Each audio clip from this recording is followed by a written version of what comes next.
E saiu a lista de indicados ao Oscar de 2016 e mais uma vez muitas polêmicas surgiram, com inclusive acusações de racismo.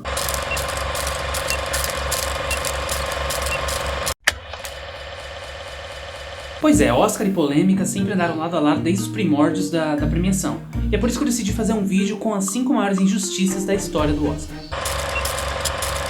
Em quinto lugar, Edward Norton, que concorreu ao Oscar de 99 na premiação de melhor ator pelo filme A Outra História Americana e perdeu para Roberto Benigni, que interpretou o personagem principal da Vida é Bela. Na Outra História Americana, o Edward Norton ele interpreta um neonazista, né? E a gente acompanha o passado dele antes dele ser um neonazista, a transição dele quando ele começa a absorver a ideologia, a época em que ele se torna efetivamente um skinhead neonazista, e o presente dele quando ele começa a rever os conceitos dele. E o legal é que em todas as fases da vida do personagem, em todas essas fases ele interpreta com extrema veracidade, e a transição dele de uma fase para outra, ela não soa forçada, não soa abrupta. Você realmente sente a mudança da personalidade do personagem e como todos os acontecimentos da vida dele influenciam nessas mudanças. É um filme extremamente forte, um personagem extremamente complexo, talvez isso tenha interferido na academia, né, na hora de decidir, mas o Edward Norton, você vê que ele pesquisou muito sobre o assunto, ele leu muito, e é um trabalho que sem dúvida alguma deveria ter sido reconhecido, e infelizmente não foi.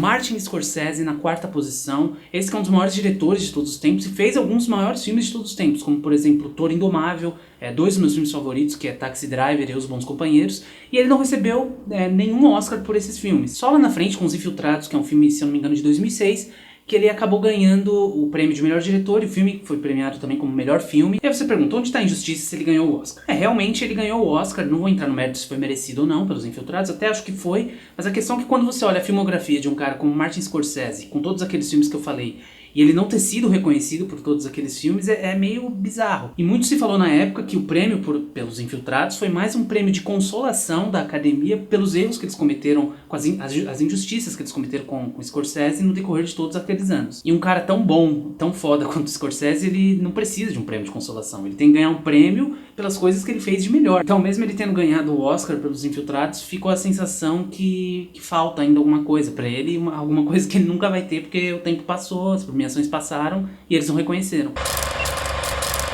Em terceiro lugar, não é bem um fato específico, e sim uma estatística que eu peguei de 2011, mas que ainda é recente, porque pouca coisa mudou nesses últimos anos. São dados que mostram a preferência da academia por certos gêneros e o desdém deles com outros gêneros. Até 2011 foram 413 indicações ao prêmio de melhor filme para o gênero drama, sendo que 74 foram vitoriosas. É engraçado que um gênero, por exemplo, como o terror, é tão ignorado que ele nem aparece nessas estatísticas. Terror, por exemplo, só ganhou uma vez o Oscar de melhor filme, que foi com O Silêncio dos Inocentes, que é mais pra um suspense do que pra um terror, mas dá pra considerar ainda. Outro gênero, que é ficção científica, nunca ganhou o Oscar de melhor filme. Aí surge aqueles papos, né? Esses gêneros não têm profundidade. Primeiro que é um preconceito extremamente bobo achar que certo gênero de cinema não pode ter profundidade. Alguns dos maiores filmes, assim, da história são de terror. O Iluminado, O Exorcista, Psicose.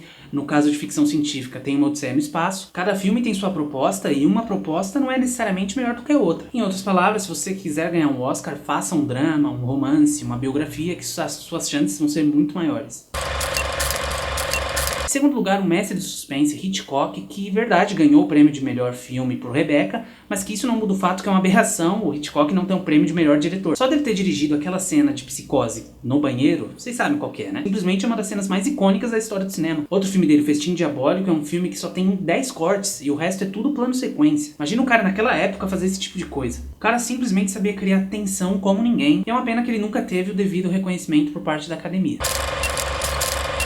Em primeiro lugar, Stanley Kubrick, que é considerado por muitos o maior diretor de cinema de todos os tempos. Você pode até não gostar dos filmes do cara, mas não dá pra negar a influência que ele teve na história do cinema. Talvez ele seja o diretor de cinema mais, assim, referenciado em escolas de cinema pelo mundo afora, e até mesmo citado como influência por outros grandes diretores. E diferente do Hitchcock, que se concentrava mais em um gênero, o Kubrick ele foi um mestre em vários gêneros. Fez ficção científica, como Odisseia no Espaço, fez filme de gangster com The Killing, que inclusive foi uma das maiores influências por Cães de Aluguel, do Tarantino, fez filme épico com Spartacus, ainda que não tenha tido total controle da produção do filme, terror com Iluminado, filmes de guerra como Nascido para Matar, e filmes extremamente controversos que marcaram a época, assim, né, chocaram o mundo do cinema, como Laranja Mecânica e Lolita, mas que não eram filmes que queriam chocar pra chocar, eles tinham uma mensagem por trás, um conteúdo por trás. E mesmo focando em vários gêneros diferentes, ele foi excelente em tudo que ele fez. Mais do que excelente, ele foi influente e ajudou a definir diretrizes que são seguidas até hoje em todos esses gêneros. Aí você pensa, um cara com todos esses atributos, com toda essa